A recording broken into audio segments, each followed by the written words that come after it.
Hi, I'm Nadia from Kingston, Jamaica, and I'm a lighting designer and the technical manager here at Philip Sherlock Center. Take one step closer and closer. That's where you have to do it. That's where I have to be? Yeah, so mark that for me, Sheldon. My face is touching it. A lighting designer helps bring the stories off the page and onto the stage for the audience. So we help to set the mood, help to set the time, let the audience know where they are, and of course, we help everybody to see what's going on stage. I've always been involved in theater. From high school, I used to be in the speech choir, in the drama club. I wanted to become an actress, actually, and so I had auditioned at the School of Drama at Edna College after high school. After failing my audition at the School of Drama, when I came to UWI, I studied a lot at the foot of people at the Philip Sherlock Center. Did my master's in lighting design at a school in England called the Rosebruford College, and also I went to Sweden and studied at the Royal Institute of Technology and did another master's in lighting design there as well. But that was more concentrated on architectural lighting design and not theatrical. For me personally, I don't know that this was a talent I was born with. Some of my talent lies in telling stories and also in solving problems, but I'm not really a wordsmith, so I tell my stories in a different way through lights.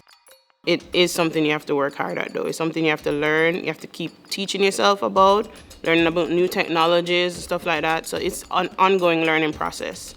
So the first rule we have as lighting designer is illumination. The audience needs to see what's happening.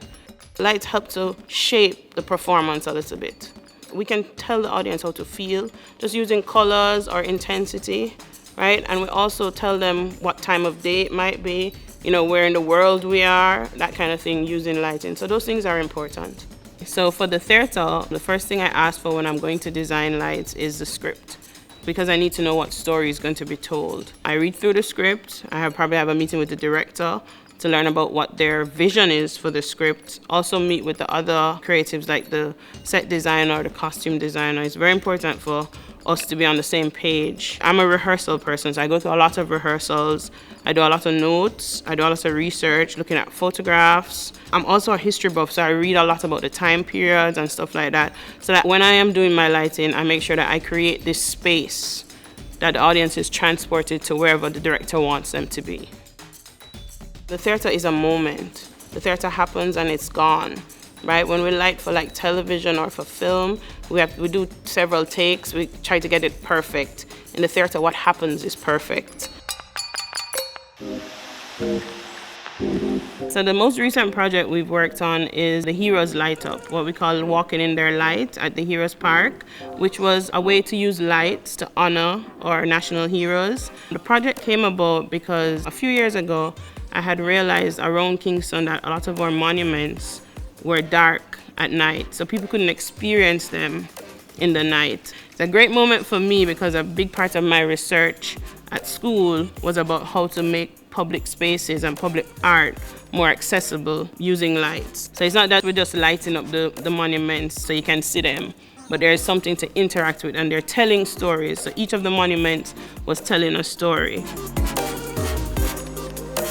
For somebody who is looking at lighting design as a career, I would say two things: be open to learning and be open to learning at every level. Lighting design is not just walking in and saying you're a lighting designer, or not just walking in and saying you're a programmer, because they have to understand lights, to understand what they're operating, what they're manipulating. People really do not understand what lighting is all about. A lot of people think it's just a switch, and we need people to understand what they're doing. Lights affect people. When a glare comes into an audience member's eyes, when they're walking down a pathway to go to an event, that's a problem. So if people know a little bit more about lights and understand lights a little bit more, then for everybody it's going to be a better situation. We don't have a lot of formal training spaces, so we have to then take people on and train them individually, which is good and bad. I wish we had more formal spaces, but it also means that I have to be open to training new people. I was taught for free, right? So I teach people for free. Every year I take in a set of students or trainees at the Philip Sherlock Center and try to get more people involved in technical production, but also try to, I would say, raise the standards of technical production. just by letting them know that there are right ways and wrong ways to do things, and we try to do it the right way every time.